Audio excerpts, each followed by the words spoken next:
নমস্কার, শুভ সন্ধ্যা। সিএনএ স্বাগত। আপনাদের সঙ্গে আমি রয়েছে পরিবার। শুরু করছি আজকের আমাদের বিশেষ অনুষ্ঠান হাল্লা বলে যুদ্ধের হুঙ্কার। এতদিন হুঙ্কার শুনেছিলেন আপনারা, কলকাতা দখল, এরপর তো আবারও হুঙ্কার বেড়ে গিয়ে হয়েছিল বাংলা, বিহার, উড়িষ্যা, অসম দখল। তারপর কখনো কখনো শোনা গিয়েছিল দিল্লি দখল, আর তার মাঝে শোনা গিয়েছিল সেভেন সিস্টার দখল। আমরা যখনই এই হুমকিগুলো শুনছিলাম, এই দখলদারির একের পর এক বক্তব্যগুলো শুনছিলাম, তখন হেসেছি। বিভিন্ন ছবি ভাইরাল হয়েছে সামাজিক মাধ্যমে। তো এখন ভাইরাল টাইরাল নয়, সোজাসুজি এমন কিছু বক্তব্য, যে বক্তব্য সামনে আসবার পর বা যে ছবিগুলো সামনে দেখবার পর তাতে অনেক বড় প্রশ্ন উঠতে শুরু হয়ে গিয়েছে। যুদ্ধের হুঙ্কার, তাহলে খুব স্পেসিফিক্যালি সেটাই কি দেওয়া হচ্ছে? হ্যাঁ, আমি ডক্টর মোহাম্মদ ইউনূস, অন্তর্বর্তী সরকারের প্রধান উপদেষ্টা বা মুখ। আজকে চট্টগ্রামে মহড়া হয়, সেনার মহড়া, এবং সেখান থেকে তাৎপর্যপূর্ণ বার্তা, যেখানে তাকে বলতে শোনা যাচ্ছে এটা এক অভূতপূর্ব, এবং এটা মহড়া মাত্র, কিন্তু বাস্তবে যদি কখনো যুদ্ধের পরিস্থিতি হয় তাহলে এটাকে সফলভাবে অনুষ্ঠিত করতে হবে।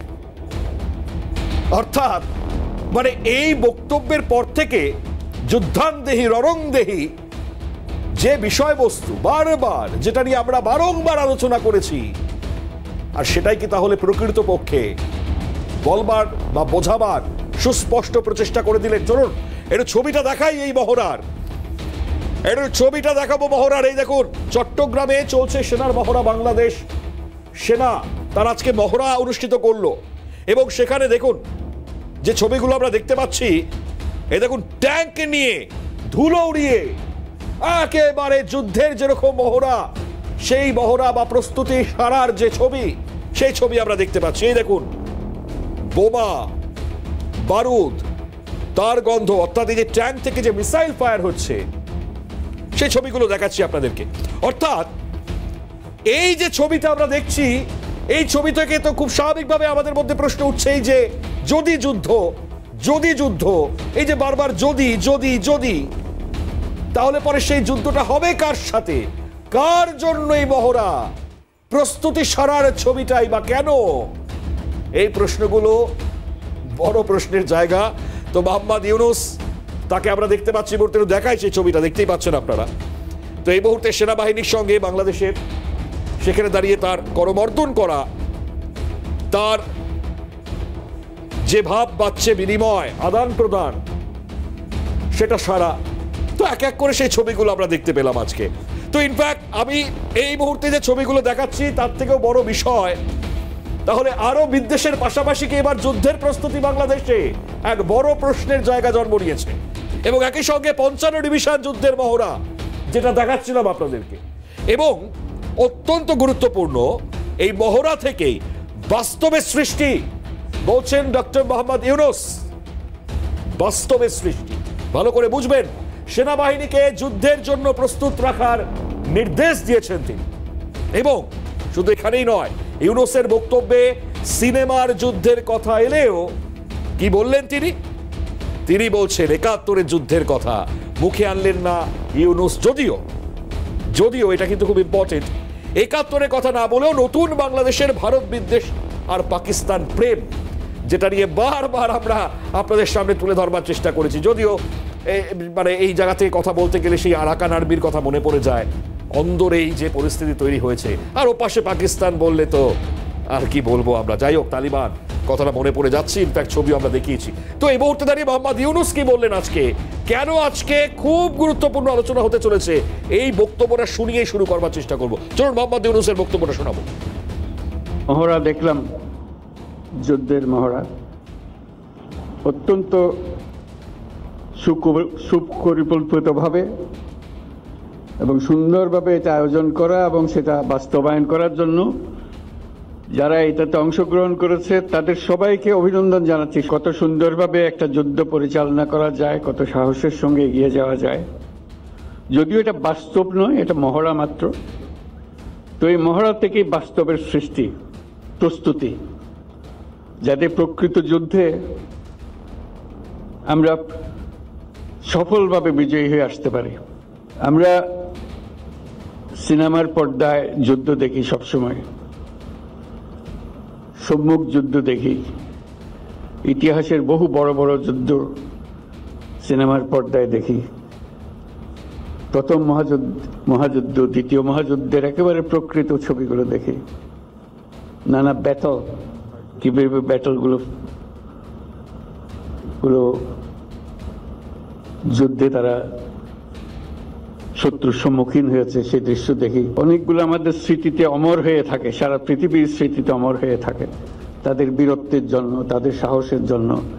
যে কোনো মুহূর্তে যে অবস্থায় আছে না কেন, প্রয়োজনে যুদ্ধে ঝাঁপিয়ে পড়তে হয় পূর্ণ সাহস এবং পূর্ণ প্রস্তুতি নিয়ে। সেটারই একটা মহড়া হলো প্রস্তুতি হিসেবে ভবিষ্যতে বাস্তব যুদ্ধে আমাদের যা করতে হবে সেটার একটা প্রস্তুতি, যাতে এটা ক্রমাগতভাবে আমরা প্রতি মুহূর্তের জন্য প্রস্তুত থাকতে পারি। সেটার জন্য একজন শান্তিকামী মানুষ হিসেবে আমি বরাবরই যুদ্ধের চেয়ে শান্তির মহড়া দেখতে বেশি আনন্দ বোধ করি। তবে দেশের স্বাধীনতা ও সার্বভৌমত্বের প্রশ্নে প্রস্তুতির লক্ষ্যে সামরিক বাহিনীর এই প্রশিক্ষণ অত্যন্ত গুরুত্বপূর্ণ। এই মহড়া দেখে আমিও সেনাবাহিনী, বিমান বাহিনীর সক্ষমতা সম্পর্কে আরও আত্মবিশ্বাসী হয়েছে। রাষ্ট্রবাহিনীর এই সক্ষমতা আরও আধুনিকায়নের জন্য আমরা কাজ করে যাব। প্রশিক্ষণে সর্বোত্তম কল্যাণ এই মন্ত্রে উদ্বুদ্ধ হয়ে আধুনিক ও যুগোপযোগী প্রশিক্ষণের মাধ্যমে আভিযানিক দক্ষতা অর্জন করে দেশের সার্বভৌমত্ব রক্ষায় বাংলাদেশ সেনাবাহিনীর সদস্যগণ সর্বদা প্রস্তুত থাকবে। তাহলে ডক্টর মোহাম্মদ ইউনূসের এই বক্তব্য থেকে অন্ততপক্ষে একটা বিষয় স্পষ্ট, এই মহড়া থেকে একটা বিষয় স্পষ্ট, যে বাস্তবের কথা তিনি বলছেন, যুদ্ধের জন্য তারা একেবারে তৈরি। তাহলে এটাই কি তিনি বুঝিয়ে দেবার চেষ্টা করলেন? কাদেরকে বোঝাবার চেষ্টা করলেন? ইম্পর্টেন্টলি ভারতের সঙ্গে যে বিদ্বেষ বা যে সম্পর্কের জায়গা তৈরি হয়েছে, যেখানে দাঁড়িয়ে বারবার যেটা বলছিলাম শুরুতেই, কলকাতা দখল, রাজ্য দখল, রাজ্যের বিভিন্ন প্রান্ত দখল, সেভেন সিস্টার দখল, এই যে দখলের ডাকগুলো যখন প্রাক্তন সেনাকর্তারা দিচ্ছিলেন, সেই জায়গা থেকে দাঁড়িয়ে আজকের হঠাৎ করে এই মহড়া হয়তো অনেক কিছু জানান দিয়ে দিল। কিন্তু ভারত তো প্রথম থেকেই এই সম্পূর্ণ বিষয় তদারকি করছে, এই সম্পূর্ণ বিষয়ের ওপর নজর রাখছে। একটু ছোট্ট করে আবারও আমাদেরকে দেখাতে বাধ্য আমরা এই কারণেই, অন্ততপক্ষে আন্তর্জাতিক স্তরে কোথায় কিভাবে ভারত তার নিজস্ব পরিকল্পনা সেরে রেখেছেন তার কিছু ঝলক দেখায়। শুরুতে দেখায় ফ্রান্স ওয়ারশিপ। হ্যাঁ, চার্লস ডি গাল, নাম শুনেছেন তো?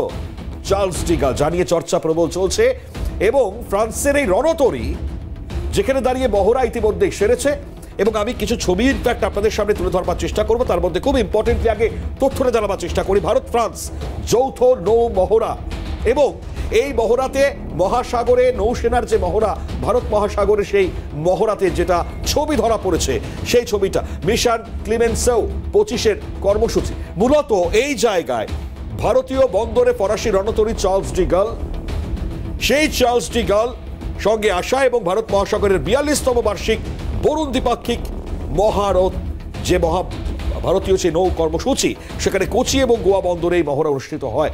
এবং সেই মহড়া থেকে খুব সুস্পষ্টভাবে ভারত মহাসাগরে ভারতীয় নৌসেনা ফরাসি নৌসেনা যৌথ প্রশিক্ষণ শিবির, সেই ছবি আমরা দেখতে পেয়েছি। এবং তাৎপর্যপূর্ণভাবে এই যে পারমাণবিক বিমানবাহী জাহাজ চার্লস ডি গাল, এই চার্লস ডি গালের ছবি। এবং এবার এই ছবিটার পর একটু দেখাই যে 6th জেনারেশন এয়ারক্রাফটের কথা, যেখানে চীনের কাছে রয়েছে, ভারতের কাছে 5th রয়েছে, 6th জেনারেশন, সেটাও ভারতের কাছে এবার কিভাবে আসতে চলেছে। চীনের 6ষ্ঠ প্রজন্মের যুদ্ধ বিমান, যার ফিউচার কমব্যাট এয়ার সিস্টেম বা FCAS প্রোগ্রাম, সেখানে যোগ দিতে ভারতকে আমন্ত্রণ। এবং এই জায়গায় জার্মানি, ফ্রান্স এবং স্পেন, তাদেরকে আমন্ত্রণ জানানো ভারতের 6th জেনারেশন বিমান। তাহলে পরে কি নতুন যে 6th জেনারেশন যুদ্ধ বিমান, সেটার লক্ষ্যে একেবারে তৈরি। ইম্পর্টেন্টলি সেই জায়গাটা হয়তো স্পষ্ট হচ্ছে, যেখানে ইংল্যান্ড, জাপান এবং ইতালির প্রস্তাব ভারতকে এবং ঠিক এই জায়গায় গ্লোবাল কমব্যাট এয়ার প্রোগ্রাম বা GCAP সেখানে অংশগ্রহণের প্রস্তাব দেওয়া হয় এবং অ্যাডভান্স মিডিয়াম কমব্যাট এয়ারক্রাফট বা AMCA প্রকল্প সেখানে উল্লেখযোগ্য বিনিয়োগ হয়েছে ভারতের তরফে। আর এবার প্রতিরক্ষায় ভারতের আত্মনির্ভরতা বাড়ানোর লক্ষ্যেই AMCA, আর এই AMCA মূলত খুব তাৎপর্য রাখছে এই গোটা পরিস্থিতির জায়গায়। চলুন, অর্থাৎ একটা বিষয় অন্ততপক্ষে স্পষ্টত বুঝতে পারলেন যে ভারত তো থেমে নেই এই জায়গায়। তো ভারত থেমে না থাকার ক্ষেত্রে যে মহড়া একদিকে বাংলাদেশ সেনার মহড়া দেখলাম, ভারতের এই প্রস্তুতির জায়গাগুলো আপনাদের সামনে একটু তুলে ধরবার চেষ্টা করলাম। তো আলোচনায় ডেফিনেটলি যাওয়া যাক, কারণ আজকের এই বিশেষ সময়ে হঠাৎ এই মহড়া কতটা প্রাসঙ্গিক জায়গা আলোচনার কেন্দ্রবিন্দুতে নিয়ে আসছে, তাহলে কোন পথে বাংলাদেশ যেতে চলেছে খুব সুস্পষ্ট আলোচনায় যারা যারা এই মুহূর্তে উপস্থিত পরিচয় করে দেওয়ার চেষ্টা করি। শুরুতেই আমাদের সঙ্গে যারা এই মুহূর্তে স্টুডিওতে উপস্থিত রয়েছেন পরিচয় করায় বিজেপি মুখপাত্র বিমল শঙ্কর নন্দ। অধ্যাপক স্যারকে স্বাগত জানাবো অনুষ্ঠানে যোগ দেওয়ার জন্য। আমাদের সঙ্গে রয়েছেন আইনজীবী মোহাম্মদ শাহিন, শাহিনকে স্বাগত অনুষ্ঠানে যোগ দেওয়ার জন্য। এবং দূরাভাষ সেখান থেকে রয়েছেন ক্যাপ্টেন তাপস বন্দ্যোপাধ্যায়, অবসরপ্রাপ্ত সেনাকর্তা, স্যারকে স্বাগত অনুষ্ঠানে যোগ দেওয়ার জন্য। এবং একই সঙ্গে বাংলাদেশ থেকে পররাষ্ট্র এবং রাজনৈতিক বিশ্লেষক মোহাম্মদ আনোয়ার হোসেন, তিনি উপস্থিত অনুষ্ঠানে যোগ দেওয়ার জন্য। আনোয়ার সাহেব স্বাগত অনুষ্ঠানে যোগ দেওয়ার জন্য। অত্যন্ত গুরুত্বপূর্ণ প্রাসঙ্গিক আলোচনা শুরু করব আনোয়ার সাহেব আপনাকে দিয়েই। আজকের এই মহড়া এবং মোহাম্মদ ইউনূসের বক্তব্য, সেটাকে আপনি কিভাবে দেখছেন? আপনার মুখ থেকে একটু ব্যাখ্যা করুন। শুরুতে আমি সুপ্রিয় সঞ্চালক এবং আজকে আমার সাথে সহ আলোচক বৃন্দ যারা আছেন সবাইকে আমার ব্যক্তিগত পক্ষ থেকে এবং বাংলাদেশের পক্ষ থেকে জানাচ্ছি শুভেচ্ছা, অভিনন্দন। আমরা এতক্ষণ যাবত আমরা আপনাদের বিভিন্ন ইন্টারপ্রিটেশন গুলো দেখছিলাম বাংলাদেশ সেনাবাহিনী, যদিও এটি আমাদের একটি ডোমেস্টিক অ্যাফেয়ার্স, একটি অভ্যন্তরীণ বিষয় ছিল। সেখানে কিন্তু দেখেন বাংলাদেশ সেনাবাহিনীর একটি মোটো আছে, সেটি হচ্ছে সমরে আমরা, শান্তিতে আমরা, সর্বত্র আমরা দেশের তরে। এটি হচ্ছে বাংলাদেশ সেনাবাহিনীর একটি মোটো। সো বাংলাদেশ সেনাবাহিনীর আপনি প্রফেসর ডক্টর ইউনূসকে আপনি কোট করছিলেন, আমি দেখতেছিলাম সেখানে কিন্তু Nobel laureate professor doctor Yunus কিন্তু স্পষ্ট করে বলেছেন যে আমি যুদ্ধের মহড়া দেখাচ্ছেও শান্তির মহড়া দেখতে স্বাচ্ছন্দ্য বোধ করি। এই কথা কিন্তু তিনি স্পষ্ট করে বলেছেন। আর যে বিষয়টি আজকে আপনি বলেছেন চট্টগ্রামে, আসলে মূলত আজকে মহড়াটি হচ্ছে বাংলাদেশের রাজবাড়িতে। আচ্ছা, আপনি শান্তির মহড়া যখন বলছেন, এই যে বাস্তবে সৃষ্টি, এই কথাটাকে কিন্তু এড়িয়ে গেলেন আপনি। তো এটার ব্যাখ্যা যদি একটু দেন। আমি এড়িয়ে যাচ্ছি, এটা অনেকটা পরে বলেছে আপনি যেটা বলছেন। আমাকে একটু বলতে দেন। হ্যাঁ, শিওর। এখন দেখেন তিনি বলেছেন যে বাংলাদেশ সেনাবাহিনী হচ্ছে এদেশের স্বাধীনতা, সার্বভৌমত্ব, অস্তিত্ব যখন সংকটের মুখে পড়ে তখন তাদের একটি দায়িত্ব হচ্ছে তারা রুখে দাঁড়াবে। এবং এটি হচ্ছে নিয়মিত, যেমন আপনি একটু আগে বলেছেন যে আপনাদের 5th জেনারেশন, 6th জেনারেশন, তারপরে আপনাদের ভারত এবং ফরাসি আপনাদের মহড়া, একইভাবে আমেরিকা এবং বাংলাদেশে মহড়া হয়েছে, চায়নার সাথে মহড়া হয়েছে, আপনাদের ভারতের সাথেও আমাদের মহড়া হয়েছে। তো সেইগুলো হচ্ছে নিয়মিত আসলে কি যে সামরিক বাহিনীকে চাঙ্গা রাখার জন্য একটি দেশের সামরিক বাহিনী যারা এলিট ফোর্সে তাদেরকে আসলে সবসময় উজ্জীবিত করার জন্য এরকম প্রোগ্রামগুলো সবসময় ইনিশিয়েটিভগুলো নেওয়া হয়। আর তিনি যেটা বলেছেন যে হ্যাঁ, একটি শ্যাডো প্রোগ্রাম, অর্থাৎ একটি যে ছায়া, যে আজকে একটি আপনার একটা মহড়া হয়েছে, এই মহড়া থেকে আসলে বাস্তবতার দিকে চলে যায়।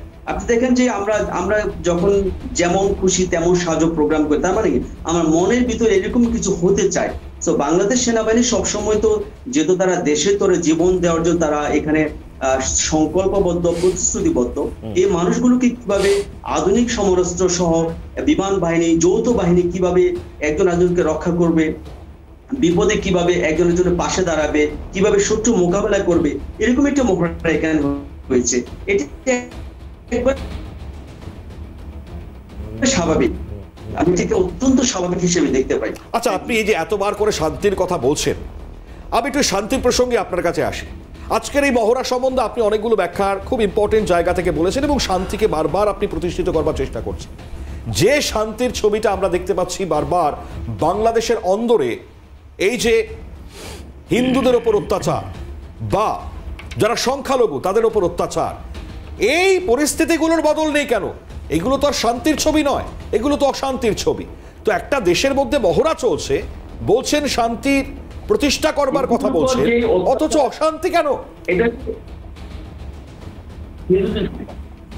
হিন্দুদের উপর যে অত্যাচারের কথা আপনারা বারবার যে ইন্টারপ্রিটেশন গুলো বলছেন বা ন্যারেটিভস গুলো বলছেন, এগুলো বাংলাদেশের প্রেক্ষাপটে অনেকটা ইরেলেভেন্ট, অনেকটা অপ্রাসঙ্গিক। কারণ হচ্ছে আপনি দেখেন যে বাংলাদেশে স্বয়ং অতীত মানে ফলেন রেজিম, তাদের যে সেক্রেটারি জেনারেল ছিলেন, তিনি বলেছেন যে বাংলাদেশে যদি এই স্বৈরাচারী সরকার চলে যায় তাহলে 5 লক্ষ লোক একদিনে মারা যাবে। কিছুই হয়নি।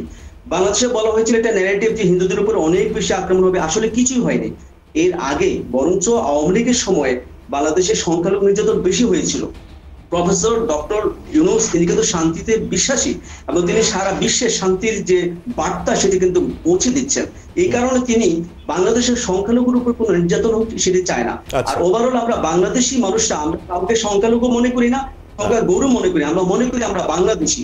তো আমরা বাংলাদেশে এই যে বসবাস, এটি হচ্ছে আমাদের সেই প্রাচীন কাল থেকে, প্রাগৈতিহাসিক কাল থেকে, অথবা আপনি বলতে পারেন হিন্দু মুসলমানদের একটা মেলবন্ধন এখানে সুপ্রাচীন কাল থেকে চলমান রয়েছে। এখন বিচ্ছিন্ন কয়েকটি ঘটনাকে আপনারা যদি সংখ্যালঘু নির্যাতন বলেন, আমি ব্যক্তিগতভাবে একজন আন্তর্জাতিক বিশ্লেষক হিসেবে আমি এটিকে বিশ্বাস করতে চাই না। ওকে, চলুন। আচ্ছা, আমি আমি আমি এই জায়গাতেও আমি জানি না, আমি লজ্জিত। মানে আমি যখন দেখেছি এই যে আজকে যারা আজকে মূর্তি ভাঙলেন, মানে যারা আজকে বাংলাদেশের স্বাধীনতার জন্য লড়াই করলেন, আজকে সেই মুক্তিযোদ্ধারাও নিস্তার পাচ্ছে না, এটা তো অত্যন্ত লজ্জা। আমি ইনফ্যাক্ট এই মুহূর্তে স্ক্রিনে একটা ছবি দেখাচ্ছি, এটা ফরিদপুরের ছবি। আর এই ছবি যখন সামনে এসছে তখন অত্যন্ত লজ্জা, অত্যন্ত ঘৃণা সেটা স্বাভাবিকভাবে এসছে সামনে আমাদের মধ্যে, মনের মধ্যে বারবার প্রশ্ন তুলেছে, বারবার প্রশ্ন জাগিয়েছে। একটু ছবিটা একটু শোনাবার চেষ্টা করছি। আমরা সবাইকে ধৈর্য ধারণ করার অনুরোধ করছি। জাতীয় বিপ্লবী পরিষদ দেখুন এখানে মানে মুক্তিযোদ্ধা স্ত্রী, তার উপস্থিতি, তার সামনেই ধারালো অস্ত্রের কোপ দেওয়া হচ্ছে। আজকে এটা বিচ্ছিন্ন ঘটনা, এটা কি বিচ্ছিন্ন ঘটনা আনোয়ার সাহেব? সামাজিক অনেক পরবর্তী ফ্যাক্ট চেকিং এ ধরা খেয়েছে, এগুলো কোনো অথেন্টিক নয়। এগুলো অনেকগুলো বানানো ছবি, অনেকগুলো কৃত্রিম ছবি এখানে আসলে ফেসবুক সহ সামাজিক যোগাযোগ মাধ্যমে আসলে ইনসার্ট করা হয়েছে, সেগুলো পরবর্তীতে কিন্তু এটাও ইনসার্টেড ছবি আপনি বলছেন। আচ্ছা, আমি আরেকটা ছবি দেখাই তাহলে আপনাকে, আমি আরেকটা ছবি দেখাই আপনাকে। না, আপনি ডেফিনেটলি যেগুলো বলছেন ইনসার্টেড ছবি, এগুলো বলে মানে কি বলতে চাইছেন আমরা জানি না, কিন্তু এই যে মুক্তিযোদ্ধার গলায় জুতোর মালা পরানো, আমি জানি না এটাকে আপনি বলবেন ইনসার্টেড কিনা, আমি জানি না। আমি তোকে দেখাবো প্লিজ। বরঞ্চ সর্বোচ্চ খেতাব, সর্বোচ্চ সহযোগিতা করা হয়, কিন্তু যে ব্যক্তি এটা কোন সহযোগিতার ছবি আনোয়ার সাহেব? তো এই আওয়ামী লীগ সরকার বলে সে আওয়ামী লীগ তার হত্যা করেছে, তো তিনি মুক্তিযোদ্ধা, তিনি একজন খুনির গায়ে জুতার মালা পরানো হয়েছে, কোন মুক্তিযোদ্ধার গায়ে জুতার মালা পরানো হয়েছে। তার জন্য ওই এলাকার মানুষ নিরন্তর তারা দেশত্যাগী হইতে হয়েছিল। ওই এলাকা আওয়ামী লীগ, বিএনপি, জামাত কাউকে তিনি শান্তিতে থাকতে দেননি। তিনি একজন সন্ত্রাসী, তিনি মুক্তিযোদ্ধা না। তাহলে অবসরপ্রাপ্ত সেনাকর্তারা বাংলাদেশের তারা যখন হুঙ্কার দিচ্ছিলেন কলকাতা সহ রাজ্যের বিভিন্ন প্রান্ত দখল করবেন, এটাও কি তাহলে পরে কোনো না কোনো ভাবে ইনসার্টেড, মানে জোর করে বলানো হয়েছিল খুঁচিয়ে? সেগুলোকে আমরা ঘৃণা করে প্রত্যাখ্যান করি। এরকম যে আলোচনা যারা করে, এরকম যারা হিংসা ছড়ায়, এরকম যারা ইনস্টিগেট করে, তাদেরকে আমরা ব্যক্তিগতভাবে মনে করি না যারা তার শান্তিকামী। এরকম বিচ্ছিন্ন মানুষদেরকে দিয়ে বাংলাদেশকে মূল্যায়ন করা যাবে না। আমরা বাংলাদেশের মানুষ শান্তিপ্রিয়, বাংলাদেশের মানুষ আমরা পরমতে বিশ্বাসী, পরমত সহিষ্ণু, এবং আমরা প্রতিবেশীর মর্যাদাকে আমরা সবসময় ঊর্ধ্বে রাখার চেষ্টা করি। এটাই বাংলাদেশ। বেশ, চলুন, এটাই বাংলাদেশ আনোয়ার সাহেব মনে করেন, এবং আনোয়ার সাহেব বলছেন যে কিছু ঘটনা যেগুলো ঘটছে নাকি বিক্ষিপ্ত ঘটনা, যাই হোক, দেশের অভ্যন্তরে যা যা ঘটছে তার বিভিন্ন ছবি সামাজিক মাধ্যমে আসছে, ইনসার্টেড ছবি তিনি বলছেন বটে, কিন্তু বিভিন্ন রাজনৈতিক দল বা বিশেষ করে আওয়ামী লীগের অফিসিয়াল পেজে বলছি আমি, সেখানেও যা যা ছবি দেওয়া হচ্ছে, তো একটা গুরুত্বপূর্ণ রাজনৈতিক দল শেখ হাসিনা, যিনি সেই সময়ের প্রধানমন্ত্রী, যদিও এখনো পর্যন্ত প্রধানমন্ত্রী আছেন, এখনো পর্যন্ত ভোট হয়নি, তো সেই দলটা যখন বিভিন্ন ছবি পাঠাচ্ছেন আমরা দেখতে পাচ্ছি, তো তারা তো সমাজের আয় না, একটা বড় গুরুত্বপূর্ণ রাজনৈতিক দল, তা সেগুলো কি ইনসার্টেড ছবি? আমার প্রশ্ন থাকলো, একটা বিরতির পর ফিরে এসে আলোচনায় যাব। ফিরে এলাম বিরতির পর। ইউনূস তিনি নির্দেশ দিচ্ছেন সেনাবাহিনীকে যুদ্ধে যাতে কোনো রকম ভাবে যদি পরিস্থিতি তৈরি হয় তাহলে সেই মোতাবেক নির্দেশ তিনি ইতিমধ্যে দিয়েছেন, যদিও বলছেন তারপরে শান্তি তিনি চান। তো যাই হোক, শান্তি আদেও কি তিনি চান এক বড় প্রশ্ন। আর যুদ্ধই যদি হয় তাহলে পরে যে মহড়া দিলেন বা মহড়ার প্রস্তুতির ছবি দেখলাম, কার সাথে তাহলে পরে যুদ্ধ? মানে নাম না নিলে পরেও ভারতের সঙ্গে যুদ্ধের কি এই প্রস্তুতি, এক অবশ্যই বড় প্রশ্ন জানি আমরা এই মুহূর্তে আলোচনা করছি। আমি ক্যাপ্টেন তাপস বন্দ্যোপাধ্যায় স্যার আমাদের সঙ্গে রয়েছেন, তার কাছে চলে যাওয়ার চেষ্টা করবো। স্যার, আমি শুধু খুব সিম্পল ওয়েতে একটু জানবার চেষ্টা করছি যে হঠাৎ করেই মহড়ার মানে আপনি কিভাবে বোঝেন? আপনি দীর্ঘদিন কাজ করেছেন এবং আপনি মোহাম্মদ ইউনূস তার বক্তব্য শুনলেন, কি ইঙ্গিত তিনি দিলেন তাহলে আজ থেকে?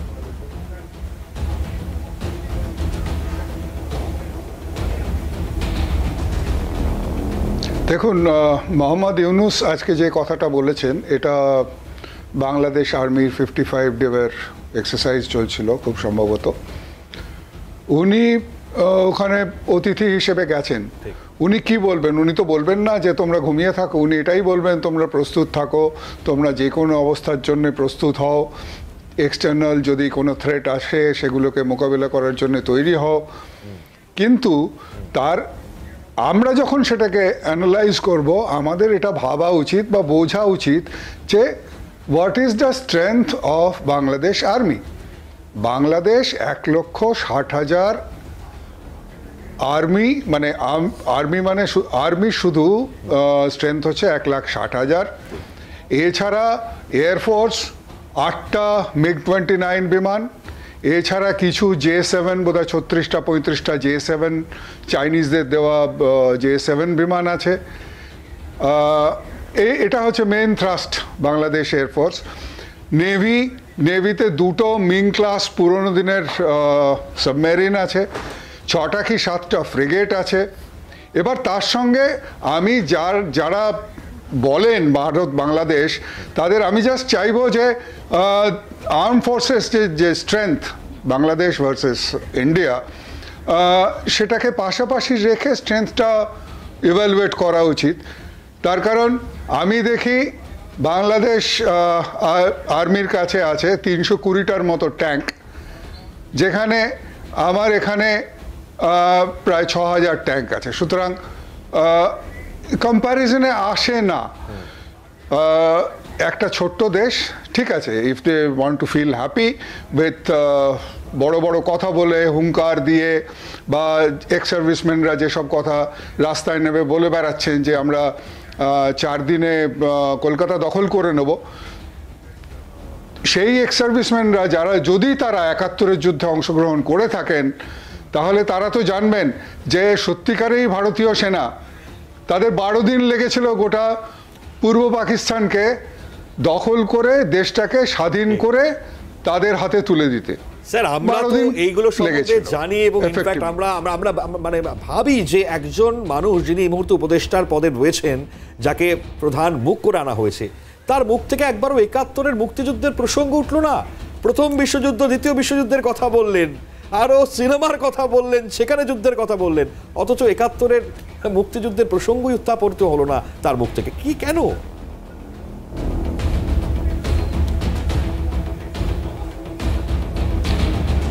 দেখুন, এই যে জামাত বা এই ন্যাশনালিস্ট পার্টি, জামাত তো কোনোদিনই চায়নি যে পূর্ব পাকিস্তান থেকে আলাদা হোক এবং তারা স্বাধীন হোক। জামাত এটা কোনোদিনই চায়নি।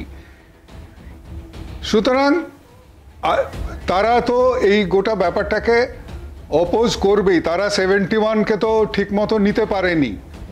সেই জন্যেই আর আজকের দিনে বাংলাদেশে যে ক্যাম্পেনিংটা চলছে, সেই ক্যাম্পেনিংটা হচ্ছে বেসিক্যালি শেখ মুজিবুর রহমানের অবদান ভুলে যাও, আওয়ামী লীগের অবদান ভুলে যাও, মুক্তিবাহিনীর অবদান ভুলে যাও, সব ভুলে যাও। সব ভুলে গিয়ে শুধু এই 5th আগস্ট যেন বাংলাদেশে জন্ম হয়েছে, 5th আগস্ট থেকে শুরু করো। সেটা করলে তো হয় না। এই যে বাংলাদেশ এই যে ছেলেরা আজকে, এরা আগের দিন আমি বলেছিলাম যে তাদের তো জন্মই হয়নি 71 সালে। অধিকাংশ লোক তারা জানেই না মুক্তিযোদ্ধাদের অবদান কি, তারা জানে না। মুক্তিযোদ্ধা হচ্ছে এমন একটি ফোর্স, ভয়ঙ্কর ডেডিকেটেড, দেশপ্রেমে ভরপুর, প্রাণ দেওয়ার জন্য তারা বিন্দুমাত্র দ্বিধা করতো না। আমরা তখন ছোট ছিলাম, আমরা দেখেছি, আমরা যে মুক্তিবাহিনী কি অসাধারণ কাজ করেছে, এবং সেই জন্যই ভারতীয় সেনা মুক্তিবাহিনীকে ট্রেনিং দিয়েছে, মুক্তিবাহিনীকে আর্মস অ্যান্ড অ্যামুনিশনস দিয়েছে, তাদের যতটা পেরেছে সাপোর্ট করেছে, কিন্তু মেইন ব্যাটল ওয়াজ ফট বাই ইন্ডিয়ান আর্মি। এটা ভুলে গেলে চলবে না। এটা ভুলে গিয়ে এখন পাকিস্তান তাদের আর্মির প্রসঙ্গ উত্থাপন হচ্ছে, সেই যে অবদান। এক্স্যাক্টলি স্যার, আমি আপনার এই প্রসঙ্গ ধরে মানে আপনি যেটা বললেন, আমার মানে এই যে সার্জিস আলম যার বক্তব্য শোনাবো কতটা ভারত বিদ্বেষী সেটা আমি আপনাকে স্যার শোনাবো। ইনফ্যাক্ট আমি বিমলদার কাছে আসি এই প্রসঙ্গটা, যেটা যে আমাদের আলোচনা চলছে। বিমলদা, আপনি কি বলবেন, মানে এই যে জায়গা, আপনি একজন অধ্যাপক মানুষ, খুব স্বাভাবিকভাবেই একজন ব্যক্তি যিনি প্রধান উপদেষ্টা, তার বয়স 80-র ওপরে আমি কার্যত ধরে নিলাম, আজকে তার মুখ থেকে 71-এর মুক্তিযুদ্ধের কথা, শান্তির কথা বলছেন, অথচ মুক্তিযুদ্ধের কথা নেই। এর প্রসঙ্গটা কারণটা কি?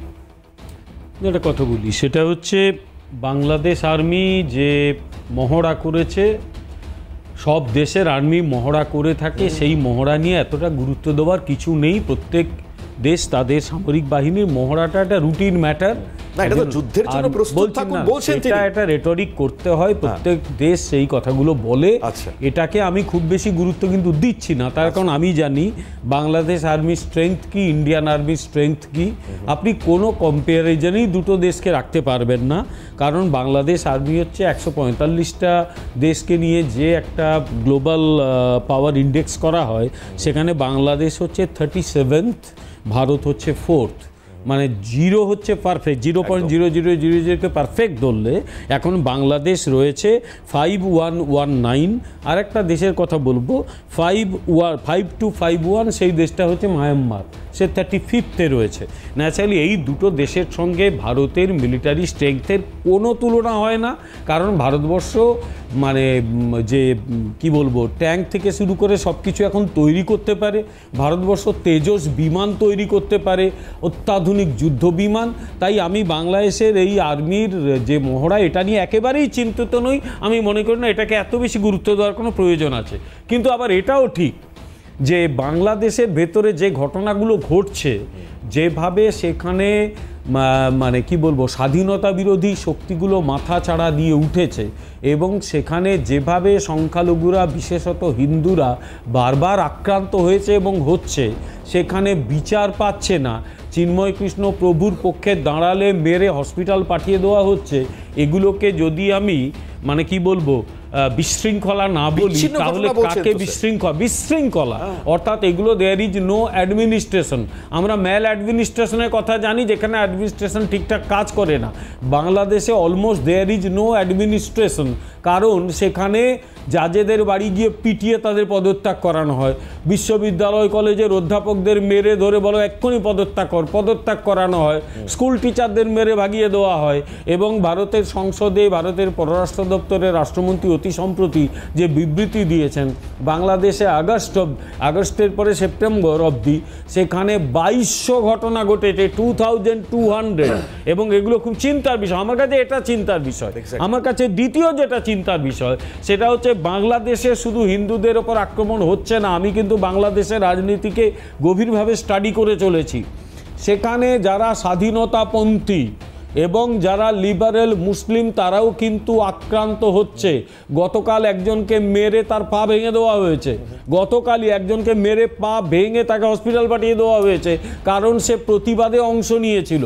ফলে এই যে স্বাধীনতা বিরোধী শক্তি যারা ছিল, যারা 70-71-এ লক্ষ লক্ষ বাংলাদেশের মানুষকে মেরেছে, 30 লক্ষের মতো মানুষকে, 4 লক্ষের মতো মহিলা ধর্ষিতা হয়েছিল, তাদের এই যারা কাজটা করেছিল তার একটা অংশ অবশ্যই বাংলাদেশ আর্মির লোক ছিল, কিন্তু বাংলাদেশের ভেতরের শক্তিও তো ছিল। আল বদর কারা, আল শামস কারা, রাজাকার কারা, তারা কিন্তু এই কাজগুলো করেছিল। দেখা যাচ্ছে যে সেই ফোর্সটা হঠাৎ করে এত শক্তি নিয়ে উত্থিত হলো কি করে, এটা একটা চিন্তার বিষয়। দ্বিতীয় যেটা চিন্তার বিষয়, ইন্ডিয়া তার একটা সিকিউরিটি স্ট্র্যাটেজি করে রেখে দিয়েছে, এটা কেন চিন্তার কোনো জায়গা নেই। ভারত অবশ্যই এগুলোকে খুব ভালোভাবে প্রতিহত করতে পারবে। কিন্তু যাদের ছেড়ে দেওয়া হয়েছে জেল থেকে, 700 জন মানে ড্রেডেড ক্রিমিনাল, যারা হচ্ছে ফান্ডামেন্টালিস্ট এলিমেন্ট, যাদের মধ্যে ওই আনসারুল্লাহ বাংলা টিমের নেতা, কি নামটা এক্ষুনি ভুলে যাচ্ছি, কি আরে এক্ষুনি বলে দিচ্ছি, এদের ছেড়ে দেওয়া হয়েছে জসিমউদ্দিন রহমান, এবং সে সেখানে বসে নানা রকম উল্টো পাল্টা হুমকি দিয়ে চলেছে। চিন্তার বিষয় হচ্ছে যে এইরকম হুমকিতে যদি কিছু লোকও নর্থ ইস্টে বা আমাদের এখানে এসে কোনো রকম স্যাবোটাজ করে, তাহলে কিন্তু একটা বিরাট প্রতিক্রিয়া তৈরি হতে পারে। ভারতবর্ষ একটা ম্যাচিওর ফরেন পলিসি দেখাচ্ছে, ভারতবর্ষ ধৈর্য দেখিয়েছে, এখনো পর্যন্ত বিদ্যুতের সরবরাহ বন্ধ করা হয়নি, চাল চেয়েছে চাল দেওয়া হয়েছে, কোনো দেশকে না খাইয়ে মারা তো আর কারোর লক্ষ্য হতে পারে না। অনেকে আমাকে প্রশ্ন করেছিল কি করছে আপনার সরকার, চাল পাঠালো কেন? আমি বললাম দেখো একটা কথা, ফরেন পলিসিটা বুঝতে গেলে এত এইরকম আবেগ দিয়ে ফরেন পলিসি বোঝা যায় না, কারণ সেখানে যদি মানুষের একটা লাইনে শেষ করি, মানুষের কষ্ট হলে হিন্দু মুসলিম সকলেরই কষ্ট হবে। তাই চাল বাংলাদেশ যদি কিনে নিতে পারে, আমরা সস্তায় দিতে পারি, সেটা কিছু নয়। আগামী দিনে নিশ্চয়ই ভারতবর্ষ আবার মানুষকে না খাইয়ে মারাটা তো আমাদের কোনো পলিসি নয়। আফগানিস্তানের জনগণ ভারতকে এত ভালোবাসে কেন? পাকিস্তান ওখানে শোষণ করতে যায়, ওরা ভারতবর্ষকে ভালোবাসে, ভারতবর্ষ ডেভেলপমেন্ট করতে যায়। তুমি নিজে একবার চলে যাও আফগানিস্তানে, একজন পাকিস্তানি লোককে নিয়ে যাও, পাবলিক পেলে সে পাকিস্তানকে ঠেঙিয়ে সিধে করে দেবে, তোমাকে ফুলের মালা দেবে, কারণ তারা জানে ভারতবর্ষ এখানে উপকার করতে এসছে। ইভেন বর্তমান যারা তালিবান, এই তালিবানরাও ভারতবর্ষকে তারা বারবার খবর পাঠাচ্ছে যে আপনারা আসুন, আমাদের দেশে উন্নয়ন করুন, আমাদের কোনো আপত্তি নেই। ফলে ভারতবর্ষের অন্য ইমেজ রয়েছে।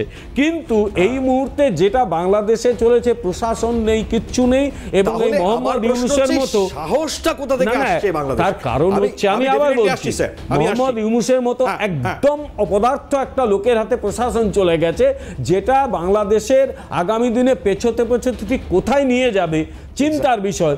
আগামী দিনে এইটা নিয়ে আমাদের ভুগতে হতে পারে। কি আনোয়ার সাহেব করতে পারছেন, মানে বুঝতে পারছেন? আমি আপনার কাছে প্রশ্ন নিয়ে ফিরবো একটা বিরতির পর। ফিরলাম বিরতির পর, কথা বাড়াবো না, সরাসরি আনোয়ার হোসেন তিনি রয়েছেন আমাদের সঙ্গে। আনোয়ার সাহেব খুব স্বাভাবিকভাবে প্রশ্ন বিমলদা এটা তুললেন, তো আমি বলছি যে আপনারা কি বুঝতে পারছেন, মানে যেটা অন্ততপক্ষে বিশ্লেষকরা যেটা বলবার চেষ্টা করছেন? থ্যাংক ইউ সুপ্রিয় সঞ্চালক বিমল শঙ্কর বাবু, সবাইকে আবারও শুভেচ্ছা জানাচ্ছি। আমি অত্যন্ত মনোযোগের সাথে আপনাদের কথাগুলো শুনছি, কিন্তু খুবই অবাক হয়েছি এবং খুবই আসলে মনোবেদনা আমার তৈরি হয়েছে এই কারণে যে বাংলাদেশকে আপনারা স্বাধীনতা বিরোধী, স্বাধীনতা পক্ষ, এই যে কথাগুলো, এই ন্যারেটিভস গুলো গত 16-17 বছর আওয়ামী লীগ এই কথাগুলো বলতো, যে কারণে বাংলাদেশে আমাদের যে একটা ইউনিটি সেগুলো তৈরি হয়নি। দেখুন, বাংলাদেশ প্রশ্নে আপনারা বিজেপি, কংগ্রেস, সুশীল সমাজ সবাই কিন্তু একমত।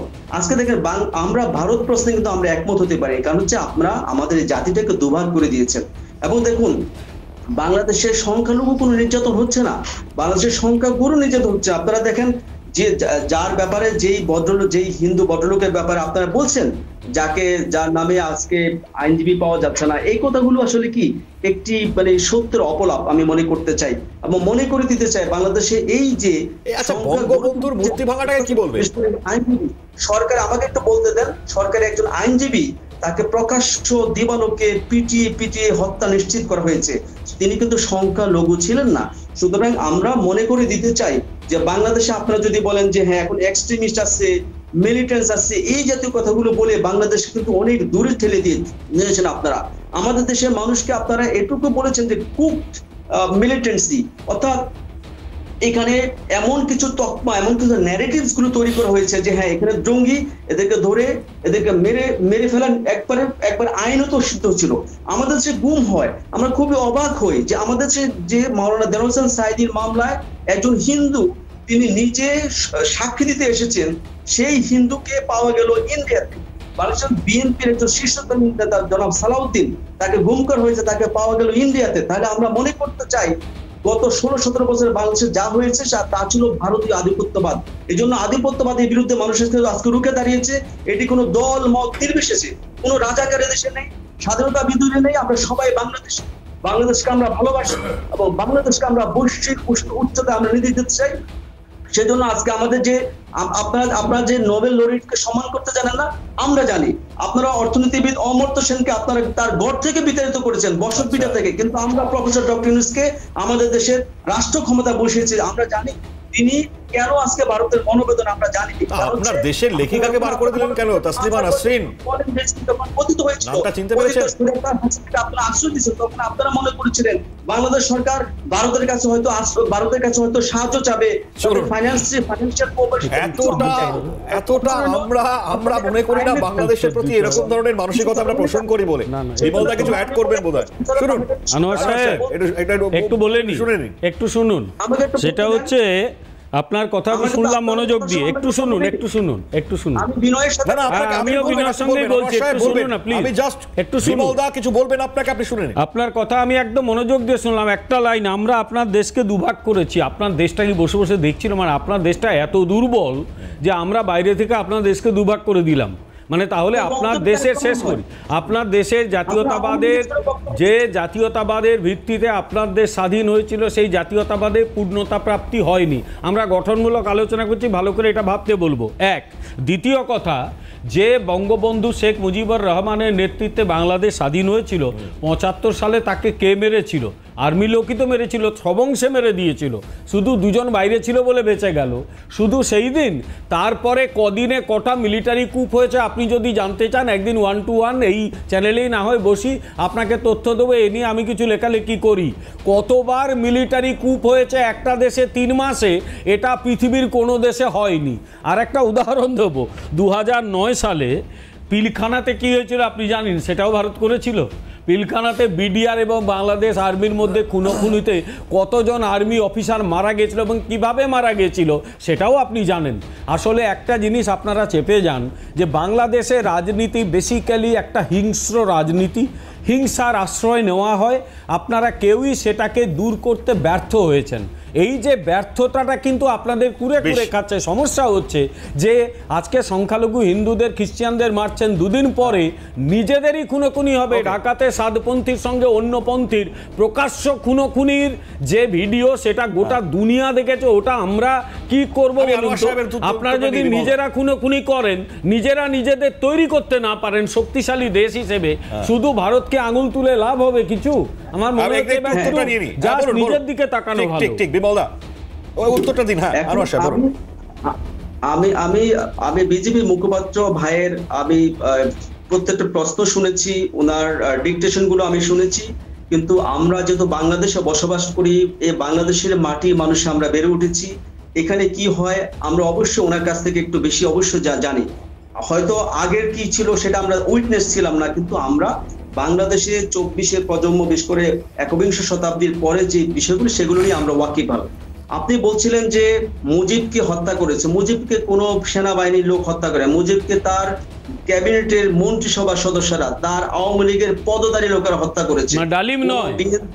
ডালিম নয়, কোন বিএনপি জামাতের কোন লোক সংশ্লিষ্ট ছিল? ডালিমের যে বইটা, সে বইটা কি ডালিম মিথ্যা কথা লিখেছে? ও বইটার একটা কপি আমার কাছে রয়েছে, আমার কাছেও রয়েছে। এখন সোশ্যাল মিডিয়ার যুগে মিস্টার আনোয়ার, সোশ্যাল মিডিয়ার যুগে যারা মুজিবকে মার্ডার করেছিল তার সাক্ষাৎকারের ছবি দেখাবো আপনাকে? আমি জানি না সবকিছুই মানে বলা হচ্ছে, এত ডিনায়াল মোডে থাকলে হবে না তো। ওই আর্মি অফিসাররা নিজেরা বলেছে কেন মুজিবকে মেরেছে, তার সাক্ষাৎকারের ভিডিও গোটা দুনিয়ার 25 লক্ষ মানুষ দেখেছে। না জানলে হবে এগুলো? নিজের দেশকে নিজেকে, আমার দেশকে যেরকম আমি চাইবো না অন্য কোনো দেশ ঠিক করে দিয়ে যাক, আপনার দেশকে তো আপনাকেই উন্নতি করতে হবে। খালি ভারতের দিকে তাকিয়ে গালি দিলে হবে? আনোয়ার সাহেব, দেশের উন্নতি কি হবে এইভাবে আপনার মনে হয়? এই একটি জায়গায় আপনার সাথে সহমত পোষণ করছি, কিন্তু আমরা খুবই কষ্ট পাই যখন আমাদের দেশের একজন মন্ত্রী, পররাষ্ট্রমন্ত্রী বলে বাংলাদেশ ভারতের সাথে স্বামী স্ত্রীর সম্পর্ক, তখন আমরা খুব কষ্ট পাই। আমরা এটিকে মেনে নিতে পারি না। আমরা বাংলাদেশকে স্বাধীন সার্বভৌম একটি দেশ হিসেবে দেখতে চাই। না, আমি বলছি আপনার দেশের যদি অবনতি হয়, এটা কি আপনি খুব ভালোভাবে দেখবেন? আপনার দেশের মানুষজন, না স্বামী স্ত্রী কি বলেছেন জানি না, এখন তো স্বামী স্ত্রীর সম্পর্ক ইকুয়াল সম্পর্ক। আমরা বলি হিন্দি চিনি ভাই ভাই, অন্যায়টা কি হয়েছে এতে? আমি তো বুঝতে পারছি না। স্বামী স্ত্রী বললেই স্বামী স্ত্রীকে পেটায়, এটা কোনো থিওরি হলো? এগুলো কোনো কথা না। আর একটু কষ্ট পাই যখন আমরা দেখি ফরেন রেজিমের যে এই দেশের স্বৈরাচার ডেসপট হাসিনাকে আপনারা আশ্রয় দিয়েছেন, তখন আমরা আরো কষ্ট পাই যে এতদিন তাহলে বাংলাদেশে ভারতীয় আধিপত্যবাদী ছিল। শেখ হাসিনাকে এইভাবে উৎখাত করার আচ্ছা, আমরা কি কষ্ট পাই না আপনার দেশের মুক্তিযুদ্ধ তার আন্দোলনকে যখন বা তার একটা দেশের ৩,০০০ ভারতীয় সৈন্য জীবন দিয়েছে, বাংলাদেশের মানুষজনই অস্বীকার করে দিচ্ছেন, ৩,০০০ ভারতীয় সৈন্য জীবন দিয়েছে বাংলাদেশের জন্য। একজন একজন করে বলি, ৩,০০০ ভারতীয় সৈন্য জীবন দিয়েছে বাংলাদেশের জন্য। শুধু তাই নয়, আপনাকে আমি একাধিক বই রেফারেন্স দেবো, বাংলাদেশের আর্মির অফিসারদের লেখা, তারা বাংলাদেশের মুসলিমদের কতটা ঘৃণা করতো, বললো এগুলো কালো, ওগুলোকে মারো। আপনাকে বইয়ের রেফারেন্স দেবো, আপনি পড়ে দেখবেন। তারপরেও আপনারা পাকিস্তানের সঙ্গে সম্পর্ক ভালো করছেন, করুন। একটাই শুধু বাংলাদেশের এই লোকগুলোর কাছে অনুরোধ, ইন্ডিয়াতে যদি সাবভার্সিভ অ্যাক্টিভিটি হয় then you will invite trouble, এইটুকু ছাড়া আর কিছু বলতে পারি না। খুব গুরুত্বপূর্ণ জায়গা। আমি আনোয়ার সাহেব আপনার থেকে উত্তর নেব ডেফিনেটলি, আরো একটা বিরতি নিতে হবে, শাহিনের কাছে আসবো আমি বিরতির পর, দ্রুত ফিরবো।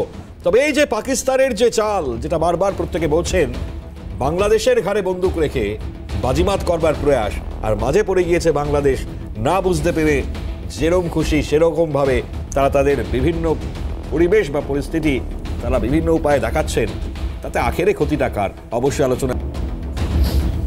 ফিরে এলাম বিরতির পর। একটা বক্তব্য দিয়ে শুরু করি এবারের আলোচনাটা। মানে সার্জিস আলম, যার কথাটা বলছিলাম, বৈষম্য বিরোধী ছাত্র আন্দোলনের এই প্রাক্তন সমন্বয়ক, তো তার বক্তব্যের মধ্যে কতটা বিদ্বেষ লুকিয়ে রয়েছে, ভারত বিদ্বেষের যে সুরটা কতটা চড়িয়েছেন তিনি, সেটা অন্ততপক্ষে প্রমাণ পাবে তার দুটো বক্তব্যের মাধ্যমে। একটু শোনাই দুটো বক্তব্য, তারপর আলোচনায় আসবো। দেখুন, তরুণ প্রজন্মকে বোঝাতে হবে কিভাবে নিজের যে প্রতিদ্বন্দ্বী রাষ্ট্র পাকিস্তান, সেই পাকিস্তানকে দ্বিখণ্ডিত করার যে সবচেয়ে বড় অন্তর্নিহিত ইচ্ছা, সেই ইচ্ছার বহিঃপ্রকাশ 1971 সালে ভারত করেছে। আমাদের এই তরুণ প্রজন্মকে বোঝাতে হবে যে শুধুমাত্র বাংলাদেশের মানুষের জন্য নয়, বরং নিজের 7 সিস্টার্সকে সেভ করার জন্য কিভাবে ভারত এই মুক্তিযুদ্ধে অংশগ্রহণ করেছে। যেই 7 সিস্টার্স 71 এর আগে তাদের ভিতরের যে কালচার, মতপার্থক্য, বিভিন্ন ধরনের পরিবেশ পরিস্থিতির কারণে প্রায় বিদ্রোহের মধ্যে থাকতো, ওই 7 সিস্টার সংলগ্ন যখন পাকিস্তানের একটি বড় অংশ ছিল, তখন ভারত এটার ভয় পেত যে কখন আমি না দ্বিখণ্ডিত হয়ে যায়। সেই ভারত এটার ভয় থাকতো বাংলাদেশের এখন 3 পাশে যেমন ভারত, একইভাবে ভারতের 3 পাশেও এই ভূখণ্ডের বাংলাদেশ আছে। আবার এই ভূখণ্ডের সাথে এক পাশে আমার মিয়ানমার, উপরে নেপাল, ভুটান, পাশে আমার চীন। ভারতের মনে তখন এই ভয়টা এবং এই স্বার্থটা সবচেয়ে বেশি ছিল যে এখন যদি এই সুযোগে আমি পাকিস্তানকে দ্বিখণ্ডিত না করতে পারি, কিংবা এই সহযোগিতাটুকু না করে আমি আমার নিজের সার্বভৌমত্ব রক্ষা করতে পারি, তাহলে কখন না আমি দ্বিখণ্ডিত হই। সো তারা যখন নিজের সার্বভৌমত্ব রক্ষার জন্য এই যুদ্ধে আসলো, তখন এই বাংলাদেশের সবচেয়ে বড় থ্রেটের সম্মুখীন হলো আমাদের সার্বভৌমত্ব, এবং সেই থ্রেট 1971 থেকে শুরু করে এই 24-এর অভ্যুত্থান পরবর্তী সময়ে প্রত্যক্ষ এবং পরোক্ষভাবে ছিল।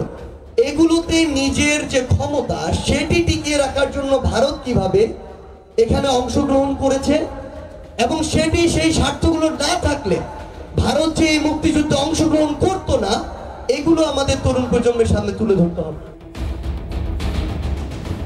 একজন তরুণদেরকে জ্ঞান দিচ্ছে, তো এই জ্ঞানটা যেটা শুনলেন আপনারা, বা ভারত বিদ্বেষের যে সুরটা আপনারা শুনলেন, যে একদম রাজনৈতিক স্বার্থ, সেটা চরিতার্থ করবার জন্য ভারতের সেইখানে পার্টিসিপেশন বা অংশগ্রহণ। আর এদিকে মুক্তিযুদ্ধের কথা কোনো রকম ভাবে কোনো কিছু মুখে না এনে ডক্টর মোহাম্মদ ইউনূস তিনি তার বক্তব্য রাখলেন, সিনেমার কথা ইনফ্যাক্ট বললেন, সেখানে যুদ্ধ হয়। তো জানি না আমরা কোন অবস্থা বা কোন পরিস্থিতিতে বাংলাদেশ এগোচ্ছে। আমি শাহিনের কাছে আসবো, তারপর ক্যাপ্টেন স্যারের কাছে আসবার চেষ্টা করবো। শাহিন, কি বলবেন? দেশের নাগরিক, এদেরকে এই যে ছাত্রনেতার বক্তব্য শুনছিলাম, কি ভাষায় যে এদের গালাগাল করবে এটা ভেবে পাচ্ছি না। তার প্রথম কারণ হচ্ছে, দেখো এখানে মোহাম্মদ আনোয়ার হোসেন সাহেব রয়েছেন, বললেন পররাষ্ট্র এবং রাজনৈতিক বিশ্লেষক, কিন্তু মানে রাজনৈতিক বিশ্লেষক এবং পররাষ্ট্র থেকে মনে হলো তিনি ওই এর দালালি করছেন, তাই মনে হলো ইউনূস সরকারের। বললেন যে নোবেল লরিয়েটদেরকে আমরা নাকি সম্মান দিতে জানি না। ঠিক আছে, একজন নোবেল লরিয়েট, তো আমি তার মোটামুটি তার সম্বন্ধে যেটুকু মোটামুটি জেনেছি, তো মানে যেগুলো তিনি তার কালচারে তিনি করেন, সেগুলো কিন্তু বাংলাদেশে যে আওয়ামী লীগ পার্টি যারা আছে তাদের কিন্তু যে মৌলবাদের সঙ্গে তার কিন্তু ধ্যান ধারণা মিলে না। একটা পচা আলুর সাথে থাকলে যে একটা নোবেল লরিয়েটও পচে যেতে পারে, এটা এই ইউনূস সরকারকে দেখে বোঝা যায়। আশা করি এর মাঝে আমাকে কেউ ডিস্টার্ব করবে না, আমি যেইটুকু সময় বলবো।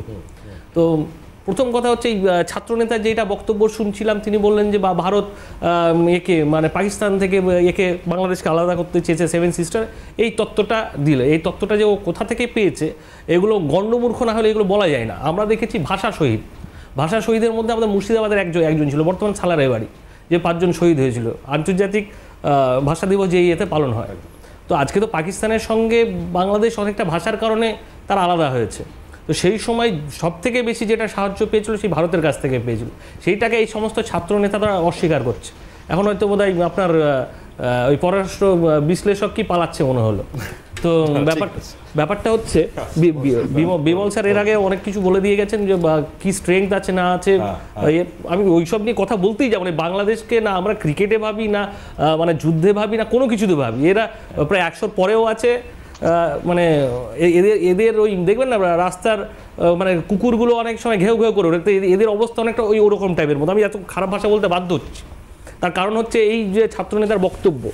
দেখুন বাংলাদেশে কি হচ্ছে না হচ্ছে, মানে আমি ভাবছিলাম যে দেখতে যাবো না, যে ওদের ব্যাপার, ওরা গৃহযুদ্ধে মারা যাক মরে যাক ওদের ব্যাপার, কিন্তু ওরা যদি ভারতবর্ষের দিকে আঙুল তোলে তাহলে সেই আঙুল তো আমরা আস্ত রাখবো না। সেটা আমাদের, তার জন্য আমাদের সেনা থেকে শুরু করে সাধারণ মানুষ থেকে শুরু করে যথেষ্ট। আজকে বাংলাদেশ যদি আমি ধরে নিই, এই যে বলছে কি স্বামী স্ত্রীর সম্পর্ক, আমাদের এখানে কিন্তু স্বামী স্ত্রীর সম্পর্ক 50-50, মানে দুজনই সমান সমান ইয়ে করে। তো ওখানে স্ত্রীদের ওপর মনে হয় অত্যাচার বেশি হয়, ওই যে মৌলবাদীগুলো আছে বেশি, যারা ধর্মের মানে ধর্মটাই বোঝে না, শুধু একটা মানে কাল্পনিক চরিত্রের উপর যারা চলে।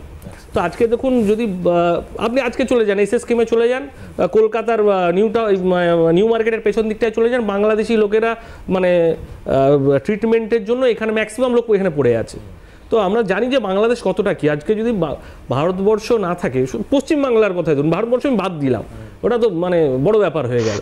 আজকে পশ্চিমবাংলায় যদি না থাকে এরা তো না খেতে পেয়ে মরবে। কারণ আরে এদের সেই মানে খেলনা বন্দুক নিয়ে যদি লাফালাফি করে তাহলে আর হবে? আপনি এখানে বিমল স্যার একে তথ্যটা দিয়ে গেলেন। আমি একজন মানে সেনাবাহিনী পরিবারের ছেলে, বাবা নেভিতে ছিলেন, তো আমরা জানি যে আমাদের স্ট্রেংথ কতটা আছে। এখানে আমাদের অবসরপ্রাপ্ত প্রাক্তন সেনাকর্তা রয়েছেন, হ্যাঁ তাপস স্যার রয়েছেন, আর বিমল স্যার তো মোটামুটি প্রফেসর লোক, পুরো স্ট্যাটিস্টিক ধরে বলে দিলেন কার কাছে কত কী আছে। আমরা এসব নিয়ে মানে ভাবিতই না এদেরকে নিয়ে। এদেরকে নিয়ে চিন্তাভাবনা করা মানে কি বলবো, মূর্খের স্বরে এরা বাস করছে। তো এদেরকে নিয়ে চিন্তাভাবনা যত না করবেন ততই ভালো। এই যে বড় বড় কথাবার্তা, এদের ভারত বিদ্বেষ বরাবরই ছিল, এদের একটা অংশ। দেখো তা বলে বাংলাদেশের সবাই নয়, কিন্তু বাংলাদেশের সবাই নয়, ওখানে আবার হয়তো বাংলাদেশ তাহলে চাইছে নাকি, মানে আমি বাংলাদেশের এই মানে বাংলাদেশ চাইছে না, বাংলাদেশ এই যে সরকারটা মৌলবাদী সরকারটা এরা চাইছে, এদের নিশ্চয়ই পেছনে কেউ হয়তো ব্যাকআপ দিচ্ছে পেছনে, নাহলে এত সাহসটা বাংলাদেশের হয়ে যায়নি। হ্যাঁ, এবার যারা হয়তো ব্যাকআপ দিচ্ছে ভাবছে, তো দেখা যাবে যখন যদি কোনোদিন এই যুদ্ধের হুঙ্কার, যেখানে ইউনিট সরকারকে দেখলাম যে এই যে জাহাজ ঢুকছে পাকিস্তান থেকে করাচি বিমানবন্দর, আর পাকিস্তান কেন, মায়ানমারকেও নিয়ে নি, যত দেশ আছে নিয়ে নি, পাকিস্তান তো পারেনি। পাকিস্তান কতবার হেরেছে সে আমরা কার্গিল যুদ্ধে আমরা জানি। আর বাংলাদেশের কি আছে, পাকিস্তান চীন যাকে খুশি নিয়ে চলে আসুক, চীন অত পাগল নয়। চীন অত পাগল নয় যে এর সাথে ভারতের সাথে লড়তে যাবে। ভারতের সাথে লড়তে গেলে চীনের যে কি মানে চীনের পুরো অর্ধেক মার্কেটই ধসে যাবে।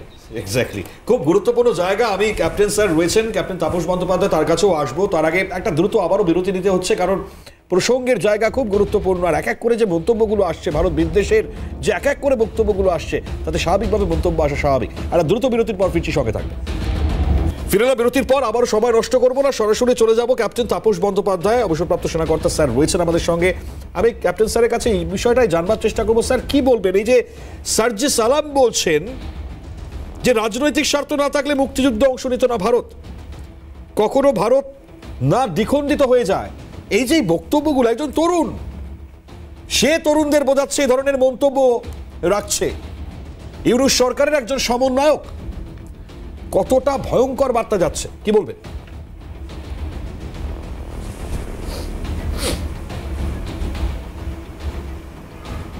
প্রথমেই বলি যে যারা এখন এই যে আনোয়ার সাহেব আছেন বা এ আছেন, তাদের প্রথম আমি যদি জিজ্ঞেস করি যে 1971 সালে বা 1970-এ মুজিবুর রহমান কিন্তু চেয়েছিলেন যে পশ্চিম পাকিস্তান থেকে আলাদা হতে। ভারতবর্ষ দ্বিখণ্ডিত করতে চায়নি পাকিস্তানকে, তিনি চেয়েছিলেন, মনে রাখতে হবে। স্বাধীনতার ঘোষণা তিনি করেছিলেন। বাংলাদেশ লিবারেশন আর্মি, যেটা পরে মুক্তিযোদ্ধা যাদের বলা হতো, সেটা কিন্তু ক্রিয়েট হয়েছিল ইস্ট পাকিস্তান, তখনকার ইস্ট পাকিস্তান, এখন বাংলাদেশেই। এবং এটা কেন হয়েছিল? তার কারণ পূর্ব এবং পাকিস্তানের মধ্যে ভয়ঙ্কর ডিসক্রিমিনেশন। 75% এক্সপোর্ট বাংলাদেশ থেকে হতো, মানে তখনকার পূর্ব পাকিস্তান থেকে হতো, কিন্তু ইম্পোর্টের 20% মাত্র ভোগ করতে পারত ইস্ট পাকিস্তানের লোকেরা।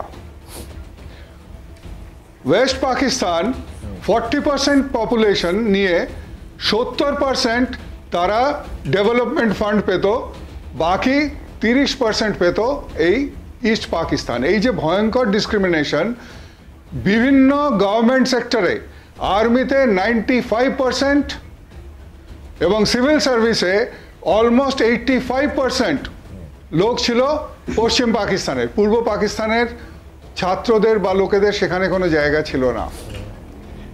এরপরে যখন অ্যাসেম্বলি এবং ওদের ন্যাশনাল অ্যাসেম্বলিতে যখন ইলেকশন হলো, ইলেকশনে যখন আওয়ামী লীগ অ্যাবসলিউট মেজরিটি পেল, তখন পূর্ব পাকিস্তানকে, আওয়ামী লীগকে সেই সুযোগ দেওয়া হলো না গভর্নমেন্ট ফর্ম করার। মুজিবুর রহমান অ্যারেস্ট হয়ে গেলেন। এই সময়ে শুরু হয়েছিল মুক্তিযুদ্ধ।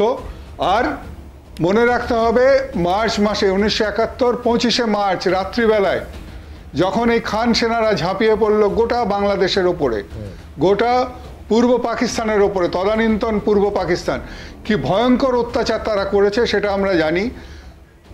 পাকিস্তান থেকে 1 কোটি, প্রায় 1 কোটি শরণার্থী ভারতবর্ষে এলো। আমরা তাদের জায়গা দিলাম, তারা এখানে থাকলেন। তারপরে দেখা গেল যে এই মুক্তিবাহিনী, আগেই বলেছি যে মুক্তিবাহিনী একটা ডেডিকেটেড ফোর্স, তাদের কাছে স্বাধীনতা ছাড়া কিচ্ছু ছিল না, তারা আর কিচ্ছু জানতো না।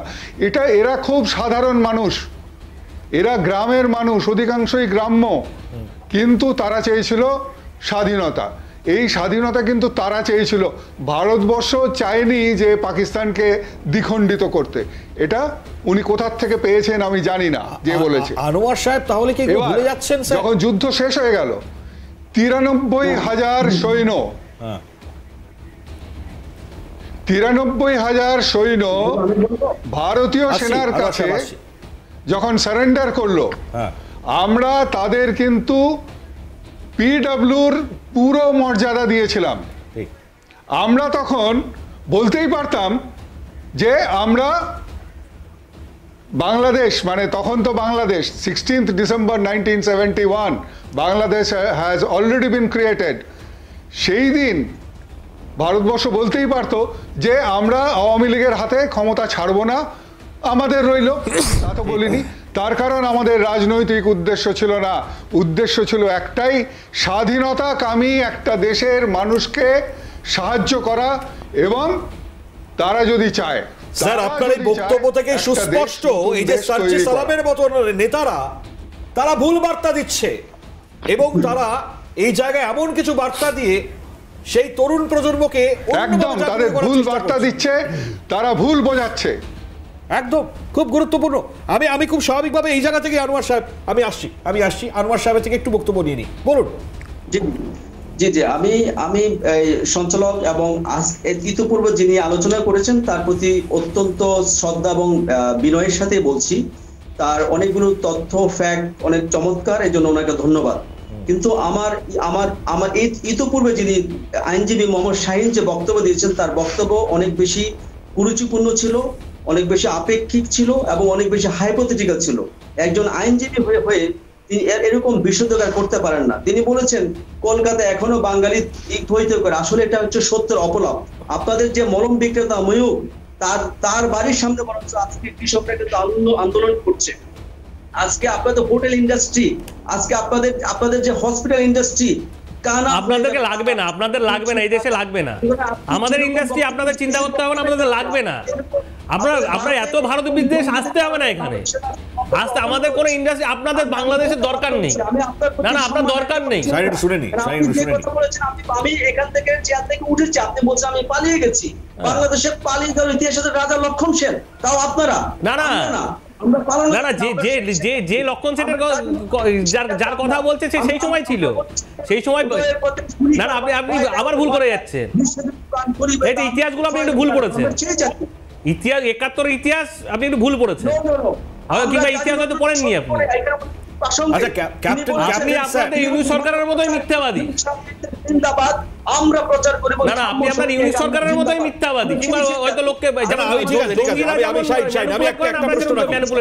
আনোয়ার সাহেবের কাছে একটাই প্রশ্ন রাখবো যে ক্যাপ্টেন স্যার যেটা বললেন, আনোয়ার সাহেব ক্যাপ্টেন তাপস বন্দ্যোপাধ্যায় তিনি যেগুলো বললেন সেগুলো কি আপনি অস্বীকার করবেন? এইটুকু আমাকে বলে দিন। আমি আমার সহ আলোচক জনাব শাহিনকে আবারও বলছি, ঠিক আছে, আপনাদের অমর্যাদাকর কুরুচিপূর্ণ বক্তব্য কারণে আমার দেশের পতাকা যখন সেখানে বানানো হয়, এক সেকেন্ড শাহিন, আমার দেশের জাতীয় পতাকা তার যখন অবমাননা হয় বাংলাদেশে, সেটা নিয়ে কোনো বক্তব্য রাখবেন এই মুহূর্তে দাঁড়িয়ে? আপনি ভারতের পতাকা পশ্চিমবঙ্গ দখল করবেন, কলকাতা দখল করবেন, এত কিছু বলবেন, আপনারা তাদের বিরুদ্ধে একটা কথা বলবেন না, তো আপনাদেরকে কি দেবো নাকি? ফুল চন্দন দিয়ে পুজো করবো আপনাদের? আপনারা জঘন্য যে মানবাধিকার লঙ্ঘন করেছেন এবং বিশ্ববাসী সেটা দেখেছে। একটি পতাকার জন্য আমরা যুদ্ধ করেছি, সেই বাঙালি আমরা, কিন্তু আপনারা যেটি করেছেন না না, আপনারা দেখুন 71 মুক্তিযুদ্ধের প্রসঙ্গে এরাইজ করতে পারছেন না, সংখ্যালঘু আপনি এই কথাগুলো বলছেন করে ভারত বিদ্বেষ আমি যে পরিমাণ আপনারা দেখিয়েছেন, ভারতবর্ষে যদি 10% লোক দেখায় না, আপনারা টিকতে পারবেন না।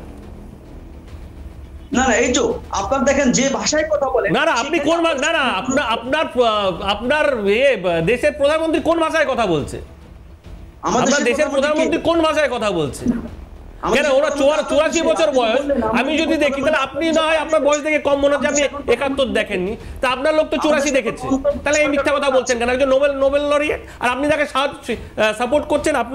আপনার নিজের যারা আপনাদের মুখপাত্র তারা বলেছে যে 80খানা মানে দাঙ্গার কেস ঘটেছে, সংখ্যালঘু নির্যাতনের কেস, আপনি বলছেন না কিছুই হয়নি। এখানে তো কিছুই হয়নি, সব বিক্ষিপ্ত ঘটনা।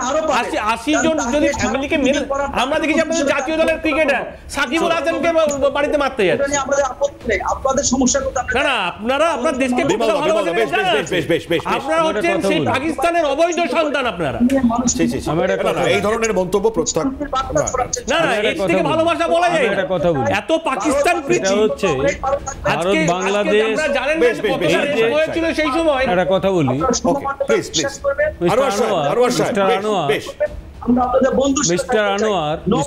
আপনাকে কিছু বলছেন, মিস্টার আনোয়ার দুঃখের কথা কি জানেন তো, যখনই এই যে অ্যাটিচিউডগুলো দেখি কিছু কথা ভেসে আসে, আমি জানি যে এই সার্জিস আলম লোকটি কত পড়াশুনো করেছে, তার পড়াশুনোর কথা শুনলেও লেভেল বোঝা যায়। কারণ শুরু করেছে ভারত পাকিস্তানকে ভেঙেছিল, মানে ভারত পাকিস্তানকে ভেঙেছিল বলে ওর মনে বড় দুঃখ হয়েছে, সে ঠিক আছে। এখন কথা হচ্ছে যে ভারতবর্ষের একটা মানুষ, আমার নিজের সে 71-এর যুদ্ধ, আমি তখন খুব ছোট, কিন্তু আমার খুব অল্প মনে আছে, গোটা ভারতবর্ষের মানুষের একটা আবেগ তৈরি হয়েছিল বাংলাদেশের মুক্তিযোদ্ধাদের কেন্দ্র করে। আমরা 1 কোটি মানুষকে আশ্রয় দিয়েছিলাম, ভারতবর্ষে এর আগেও আশ্রয় দিয়েছে, সেসব ঠিক আছে, কিন্তু একটা জিনিস আপনারা ভুলে যান কেন, যে 72 সালে যখন পাকিস্তানে 93,000 যুদ্ধবন্দী সারেন্ডার করলো, ভারতবর্ষ এক কথায় তার সেনাবাহিনী প্রত্যাহার করে নিয়েছিল। পৃথিবীর কোনো দেশ আপনি আমাকে দেখিয়ে দিন যে তার সেনাবাহিনী প্রত্যাহার করেছে? আমেরিকা করেছে? করেনি। আমেরিকা এখনও ফিলিপিন্সে ঘাঁটি গেড়ে বসে আছে, আমরা কিন্তু ফেরত নিয়েছি। সোভিয়েত ইউনিয়ন করেছিল? করেনি। সোশ্যালিস্ট কান্ট্রিগুলোতে তার সেনাবাহিনী রেখে দিয়েছিল, আমরা কিন্তু উইথড্র করে নিয়েছিলাম। আমরা চাইলেই কিন্তু চট্টগ্রাম বা রংপুর অঞ্চলে কিছু বাহিনী রাখতে পারতাম, বাংলাদেশে তখন যা অবস্থা, বাংলাদেশ সরকার রাজি হলেও হতে পারতো, আমরা করিনি। কারণ তখন একটা বাইরে চলে যেত যে আমরা বোধহয় এলাকা দখল করার জন্য, আমরা তো সেই জন্য প্রশাসনে যাইনি তো, আমরা গেছি তার কারণ হচ্ছে পাকিস্তান আমাদের অ্যাটাক করেছিল 5 ডিসেম্বর, আমরা তারপর পাল্টা অ্যাটাক করেছিলাম এবং এখান থেকে পাকিস্তানকে উৎখাত করেছিলাম। আরেকটা কথা আপনাকে মনে করিয়ে দিই যে বাংলাদেশ থেকে মাঝে মাঝে ভেতরে অনেকে বলে, একজন অধ্যাপকের কথাও শুনে খুব মোটাসোটা চেহারা, কি নামটা ভুলে যাচ্ছি, যে বাংলাদেশ এবার পারমাণবিক যুদ্ধ বোমা তৈরি করা উচিত। এখন জানি না আপনারা কোত্থেকে পরমাণু বোমা তৈরি করতে পারবেন, পাকিস্তান নিজে আর 1 বছর টিকবে কিনা সন্দেহ, টুকরো টুকরো হয়ে যাওয়ার সম্ভাবনা। আমি শুধু এটুকু বলি, আমি এটা নিয়ে কিছুটা চর্চা করেছি, 65 এবং 71-এর যুদ্ধে না পাকিস্তানের হাতে স্যাবার জেট ছিল, যেটা ভারতের ন্যাটের চেয়ে উন্নত বিমান। ভারত তার ন্যাট দিয়ে ওই স্যাবার জেটকে শুইয়ে দিয়েছিল, পাকিস্তান আর্মি কিন্তু সারেন্ডার করেছিল। কারণ কি জানেন, ভারতের আর্মি হচ্ছে অত্যন্ত প্রফেশনাল, অত্যন্ত শক্তিশালী এবং তারা অসম্ভব দক্ষ। ন্যাট দিয়ে স্যাবার জেটকে উড়িয়ে দিতে পারে। মিস্টার ব্যানার্জি আমার চেয়ে 100 গুণ বেশি জানেন, উনি যুদ্ধটা করেছেন, আমি পড়াশুনো করেছি ন্যাচারালি। আর বাংলাদেশের আর্মির সমস্যা হচ্ছে ওই রাষ্ট্রনেতাদের মারতে মারতে, ক্ষমতা দখল করতে করতে যে জিনিসটা চলে গেছে, প্রফেশনালিজম চলে গেছে। আগে আর্মির মধ্যে প্রফেশনালিজম আনুন, তারপর তো বাংলাদেশকে। আমি বলছি যে রাজনীতি তো রাজার নীতি, মানে রাজার নীতি যদি সেই জায়গায় রাজা বাদ দিয়ে নিজের জন্য নীতি অ্যাপ্লাই করি, নীতি প্রণয়ন করি, তাহলে নিজের ভালো হবে, বাকিরা সবাই ভয়ঙ্কর পরিস্থিতি তৈরি হবে।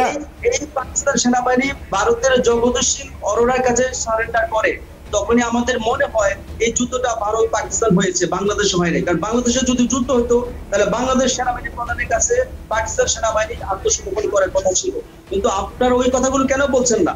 এই কথাগুলো আমরা কষ্ট পাই, এবং আমরা আরো কষ্ট পাই যখন আমরা দেখি যে আপনারা যে বারবার যে মুজিবকে সহযোগিতা করতে গেলেন, মুজিব স্বাধীনতা ঘোষক, এই কথাগুলো মিথ্যা। বাংলাদেশের স্বাধীনতা ঘোষক ছিল শহীদ প্রেসিডেন্ট জিয়াউর রহমান। এই কথাগুলো কিন্তু আপনারা সবসময় একটা ন্যারেটিভস গুলো তৈরি করছেন। না, মুজিবের কোনো ভূমিকা নেই।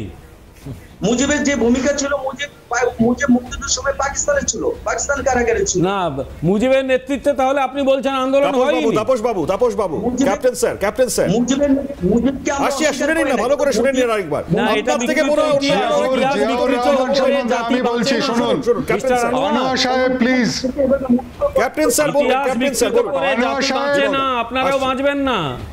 আনোয়ার সাহেব একটা কথা শুনুন, বলুন একটা কথা শুনুন, একটা কথা শুনুন। এই আমাদের জিয়াউর রহমান 1971 সালের 25শে মার্চ উনি ছিলেন 8th বাংলাদেশ ব্যাটালিয়নের এক অফিসার, তার পোস্টিং ছিল চট্টগ্রামে। 25শে মার্চ তিনি ওখান থেকে কিছু 6 জন অফিসার এবং 100 সৈন্য নিয়ে তিনি পালিয়ে যান।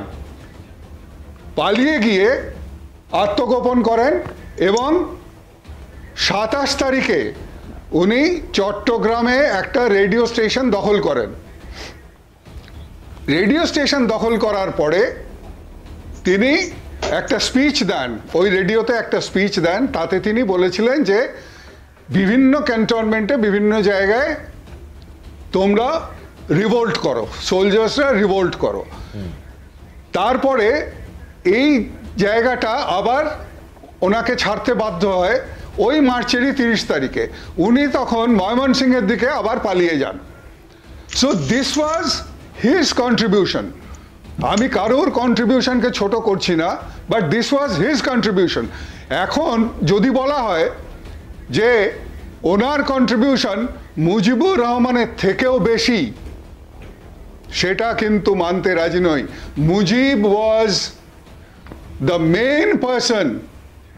যে উদ্দীপনা মুজিবুর রহমান সৃষ্টি করেছিলেন বাংলাদেশে তাদের স্বাধীনতার জন্যে, সেটা আর কেউ করতে পারেনি এবং মনে হয় না আর কেউ করতে পারবে কোনোদিন। ভুল বুঝলে চলবে না। বাংলাদেশের মানুষ, বাংলাদেশের রাজনৈতিক দল বা যারা বিশ্লেষকরা তারা অস্বীকার করতে পারেন ইতিহাস। আমি যে ছবিগুলো দেখাবো সেখানে হচ্ছে আজকে সেই বিকৃত ইতিহাসগুলো শেখানো ঠিক নয়। যদি দরকার হয় আরে ইতিহাস আমরা বিকৃত করা, আপনাদের ইতিহাস আপনাদের থেকে ভালো শেখা। এই দেখুন ছবি, এই দেখুন ক্যাপ্টেন স্যার, এই ছবি দেখাচ্ছি, আনোয়ার সাহেবকেও বলবো দেখতে। এই দেখুন পাথর ছোড়া হচ্ছে, কি অবস্থা, কালি ছেটানো, পাথর ছোড়া, মূর্তি ভাঙা তো প্রথম দিন দেখেছি আমরা। মানে কোন অবস্থায় গিয়েছে একটা দেশ তার নিজের দেশের স্বাধীনতা অস্বীকার করে, আজকে কোন জায়গা? আনোয়ার মোহাম্মদ আনোয়ার হোসেন বলুন বলুন। এবং স্বাধীনতার সার্বভৌমত্বের প্রশ্নে আমরা এক এবং অভিন্ন, কিন্তু আমাদের প্রশ্ন হচ্ছে বাংলাদেশে এই যে মুজিববাদ তার রক্ষণশীল তার যে বাকশাল কায়েম করে তার মেয়ে দেশে ফ্যাসিজম, আমরা এখনো পর্যন্ত একটা কথাই বুঝতে পারলাম, শেখ হাসিনা কেন ভারত তাকে রেখেছে, এটা নিয়ে আপনাদের গোসা, এটা ছাড়া আর কোনো জায়গা তো বুঝতে পারলাম না। ওই জায়গা পড়েছে জিতনের ডিলা না, শুধু মানুষ সেখানে মুজিবের মূর্তি ভেঙেছে, প্রস্তাব করেছে, এবং প্রত্যেকটা জায়গায় মুজিবে কোনো চিহ্ন মানুষ রাখতে চাচ্ছে না, কারণ হচ্ছে মুজিব এবং হাসিনা বাংলাদেশের স্বাধীনতার সাথে কি বাংলাদেশের মানুষজন করছেন না বিচ্ছিন্নতাবাদী শক্তির মাধ্যমে হচ্ছে, এটার খবর দিন। এই হিংসা দিয়ে বাংলাদেশ বাঁচবে? আপনারা মুজিববাদকে অপছন্দ করতেই পারেন, বাকশাল মুজিব করেছিলেন তার সমালোচনা হতেই পারে, তার বলে মুজিবকে সবংশে মেরে ফেলা এটা কি খুব লজিক্যাল কাজ হয়েছে?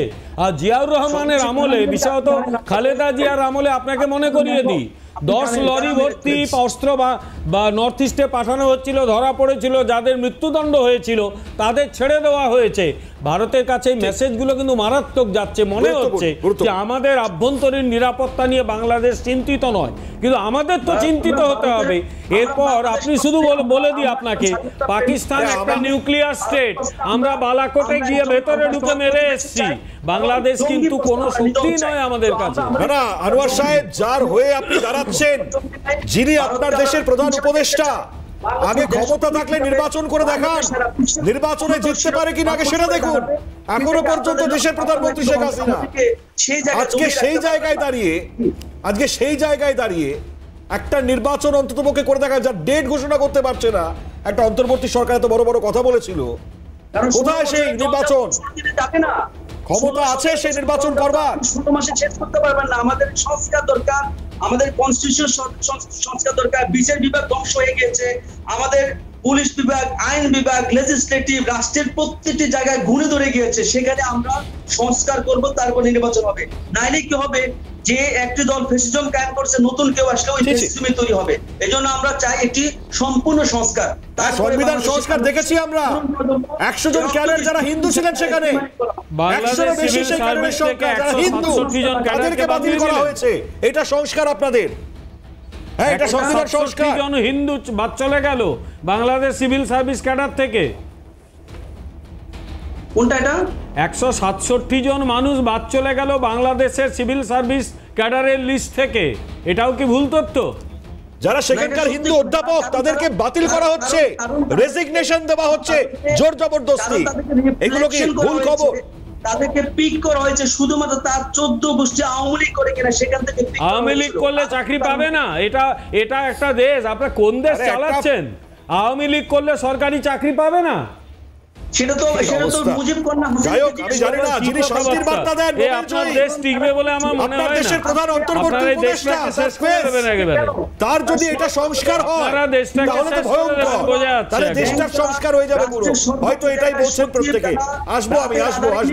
অনেক বলেছেন আপনি, আরো বলবেন, আসবো। ফিরেলা বিরতির পর এবার যে ছবিটা দেখাবো, সেই ছবিটা দেখলে হয়তো আপনারা বলেই উঠবেন যে এবার হয়তো হিন্দু নিধন আরো বাড়বে সেখানে। কেন বলছি? আমি এই মুহূর্তে যে ছবিটা দেখাচ্ছি দেখুন, নো বিফ খাবার হোটেল বর্জনের দাবি, আর সেই দাবিতে মুসলিম মুক্ত অধিকার পরিষদ সংগঠন তাদের এই সমাবেশ। আর এই জায়গা থেকে দাঁড়িয়ে ওই দেখুন,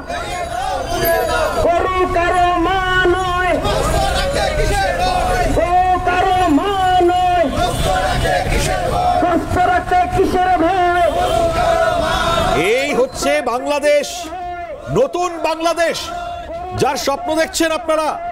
আনোয়ার সাহেব, ভারত এবং হিন্দুদের প্রতি বিদ্বেষ কোন জায়গায় তারা বলে দিচ্ছেন মুখে।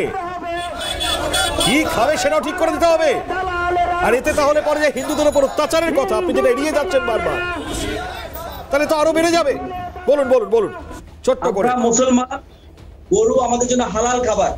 তো আমাদের কোন রেস্টুরেন্টে নো বিফ লেখা থাকবে এটা আমরা বিশ্বাস করি না। আমরা গোবর না গোশত, গরু গোশত। আমরা আমাদের কাছে গরু কোনো দেবতা নয়, আমাদের কাছে গরু হচ্ছে পায়ে একটি জন্তু, যার ব্যাপারে আমাদের ধর্ম বলা হয়েছে এটা হালাল, হারাম করে। তাহলে কেন আমাদের রেস্টুরেন্টে নো বিফ লেখা থাকবে? এটা যৌক্তিক, এটা তো যৌক্তিক, এখানে কোনো জঙ্গিপনা কোনো কিছু নেই। সেটা তার ব্যক্তিগত ব্যাপার, আপনি চাপিয়ে দেওয়ার কে? কেউ কারোর হোটেলে কি খাবেন পড়বে সেটা তার ব্যক্তিগত ব্যাপার। কেউ যদি বিক্রি করে সেখানে আপনি যেমন কিছু বলতে পারেন না, কেউ যদি না করে সে তাকে জোর করে আপনি বিক্রি করাতে পারেন না, সেটা তার এর ব্যাপার। ঠিক ঠিক ঠিক। তাহলে আপনি জোর করে নো বিফ লেখানো এটা তো ঠিক নয়, এটা ঠিক কি? নো বিফ কেন লিখবে? কেন হোটেলে? আরে বাবা, আপনার দেশের কত পার্সেন্ট লোক হিন্দু লোক আছে, তারা কেন খাবে? আপনি যেটা খান সেটা সে না খেতে পারে, তার একটা মান্যতা আছে, তার আস্থা আছে, আপনি তাকে জোর করে করাতে পারেন না। তো একটা গণতান্ত্রিক দেশে তাকে কি জোর করে করানো যায়? এটা তালিবান নয় তো, কিংবা রাজতন্ত্র নয় তো। সামাজিক অনুষ্ঠান করি, আমি নিজে ফুটবল খেলি, আমার অনেক বন্ধুরা হিন্দু আছে, আমরা কোনো প্রোগ্রাম করলে আমরা বিফও রাখি, আমরা চিকেনও রাখি। আপনি জোর করে খাওয়াবেন কেন? যে হোটেলে রাখবে না তাহলে আপনি কেন বলবেন যে মনে হচ্ছে আপনাদের বেসিক লজিক গুলো একদম মসজিদের ভিতরে এই ধরনের না। তাহলে আপনার সাথে আপনি যে কথাটা বলছেন তাহলে আপনার সাথে বিজেপি সরকারের পার্থক্য। এই ইনস্ট্রাকশন এটা কিন্তু আপনাকে বলি এটা কাউন্টার প্রোডাক্টিভ হবে। আমি যেরকম একজন মুসলিমকে বলতে পারি না তুমি শুয়োর খাও, একেবারে অন্যায়, সে যদি না খায় আমার কি যায় আসে। একজন হিন্দু যদি গরু না খায় আপনি কি জোর করবেন তাকে খেতে? সে যদি তার রেস্টুরেন্টে বলে আমি গরু রাখবো না, আপনি জোর করবেন? আমাদের দেশে তো বহু শাকাহারি আছে, আমরা তো বলি না যে তোমাকে মাংস রাখতে হবে। সে শাকাহারি, সে মাছ মাংস কিচ্ছু খায় না, সে তার মতো চলে। সুতরাং আমাদের এগুলো এটার মানে তো লিবারেল কান্ট্রিতে এগুলো চলে না। সেটাকে অবলম্বন করে বাংলাদেশকে লিবারেল কান্ট্রি করুন, এটাকে কতদিন কত পেছবেন আপনারা? আরো পেছচ্ছেন, এই দেশটাকে ধ্বংস করছেন আপনারা। ক্যাপ্টেন তাপস আপনাদের ভগবানও বাঁচাতে পারবে না বলে দিচ্ছি। কেন আপনারা আমাদের ডোমেস্টিক বিষয়গুলোকে ডোমেস্টিক বিষয়ে হিন্দুদের উপর অত্যাচার হলে তো বলবোই। আপনি আপনার দেশের ভৌগোলিক অবস্থান এবং আপনার দেশে কারা বসবাস করেন এটাই হয়তো ভুলে যাচ্ছেন এই মুহূর্তে দাঁড়িয়ে। তাপস বাবু মাটন থাকবে, সব থাকবে, কিন্তু কেন লেখা থাকবে? আপনি জোর করে রাখতে কেন রাখছেন? না না, কারণ আপনি জোর করে চাপিয়ে দিতে পারেন। শেষ করব অনুষ্ঠান তাপস বাবুর বক্তব্য দিয়ে। তাপস বাবু,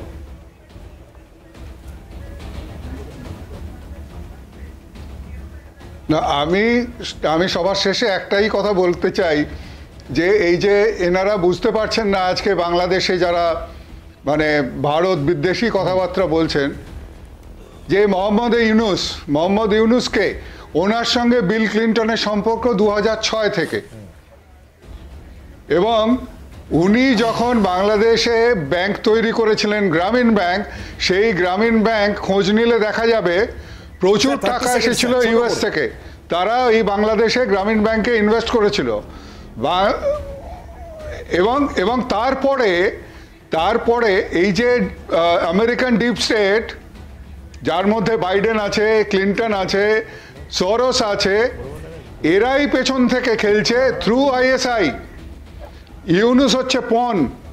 কিছুদিন পরেই এরা বুঝতে পারবে নিজেদের ভুল, তখন জানি না কি করবে। এখনো বলছি এখনো সময় আছে। গরুর মাংস যেমন হালাল করেছে তো সুটটাকে হালাল করে দিয়েছে আপনাদের ওখানে। বেশ আমি খুব স্বাভাবিকভাবে আজকে অনুষ্ঠান শেষ করব। অসংখ্য ধন্যবাদ প্রত্যেককে জানাবো। আনোয়ার সাহেব অসংখ্য ধন্যবাদ, আপনি এতক্ষণ সময় দিয়েছেন। বিমল দা, শাহিন, ক্যাপ্টেন তাপস বন্দ্যোপাধ্যায়, প্রত্যেককে অসংখ্য ধন্যবাদ। কিন্তু একটাই প্রশ্নের জায়গা, এই যে ভারত বিদ্বেষ এমন এক পরিস্থিতির জায়গায় চলে গিয়েছে, তাতে খুব স্বাভাবিকভাবে এবার পাল্টা জবাব ভারতের তরফ থেকে অন্য জায়গা থেকে ডেফিনেটলি আসবে। এখানে